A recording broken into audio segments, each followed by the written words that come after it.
பள்ளிக்கூடத்தில் தொடங்கி அவங்க கல்லூரி வாழ்க்கையை முடித்ததுக்கப்புறம் இன்டர்வியூக்கு அப்புறம் வாழ்க்கையை தேர்ந்தெடுக்கிறதுன்னு நம்ம பிள்ளைங்க வாழ்க்கையில் ஏகப்பட்ட தேர்வுகள் இருக்குது தோழர்களே. ஆனால் இதை எல்லாத்தையும் விட மிக முக்கியமான ஒரு தேர்வு இருக்குது. அது நாம் அவங்கள எப்படி பார்த்துக்கிறோங்கிற தேர்வு. அவங்களுக்கான பாதையை நாம் முடிவு பண்ணுறதுக்கு முன்னாடி நாம் சரியான பாதையில் தான் அவங்கள வழி நடத்துகிறோமான்னு நமக்கு நாமே கேட்டுக்கிற அந்த சுய தேர்வு தான் இன்றைக்கி நம்ம பல பேர்கிட்ட இல்லாத ஒன்றா இருக்குது.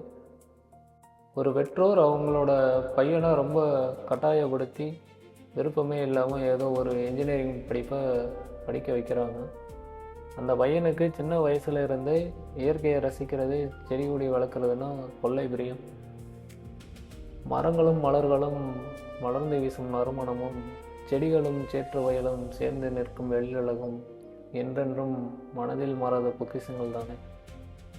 இயற்கையை ரசித்தவாறே தன்னோட பெற்றோர் சொன்ன அந்த டிகிரியை முடிச்சுட்டு ஒரு பெரிய கம்பெனியில் வேலைக்கு சேர்றான். ஆனால் அவனுக்கு அந்த வேலையில் துளியும் விருப்பமும் இல்லை, சந்தோஷமும் இல்லை.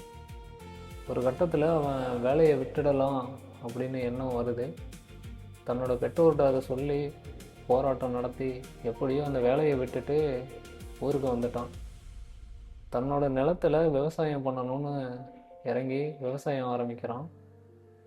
இப்போது அவன் ரொம்ப சந்தோஷமாக இருக்கான்.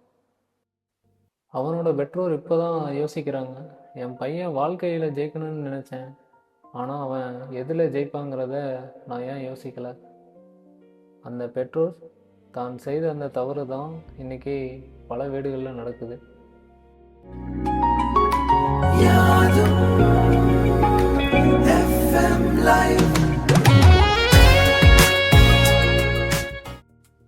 ஒரு வேரினை புரிந்து கொள்ளாமல் கிளைகளை மட்டும் செதுக்குவது இந்த காலத்தில் எப்படிப்பட்ட சிற்பங்கள் என்பது எனக்கும் புரியவில்லை தான்.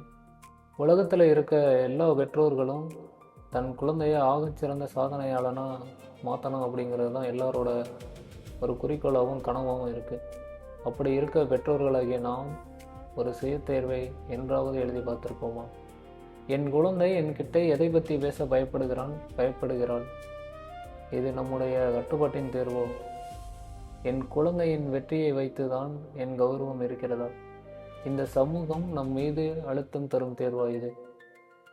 என் மகனோ என் மகளோ எனக்கு பிடிச்ச பாதையில் நடக்கணுமான்னு நான் நினைக்கிறேனா, இல்லை அவங்களுக்கு பிடிச்ச பாதையை தேடி தரணுமான்னு நினைக்கிறேனா?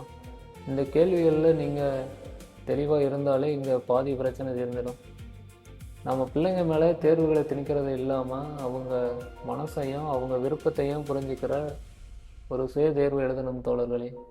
அவங்க ஒரு ஓவியனாக இருக்கலாம், ஒரு விளையாட்டு வீரனாக இருக்கலாம், இல்லை சாதாரண ஒரு மனுஷனாக கூட இருந்துட்டு போகட்டுமே. எல்லாத்தையும் தாண்டி அவங்க ஒரு மகிழ்ச்சியான மனிதராக இருக்கணுங்கிறது தான் நாம் அவங்களுக்கு செய்கிற பெரிய உதவி.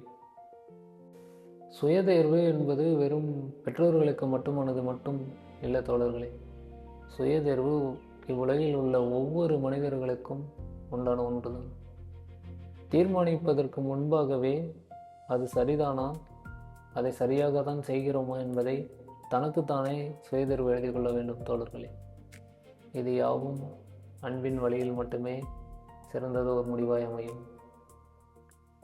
எஃப்எம் லைவ் சேனலில் யாகும்.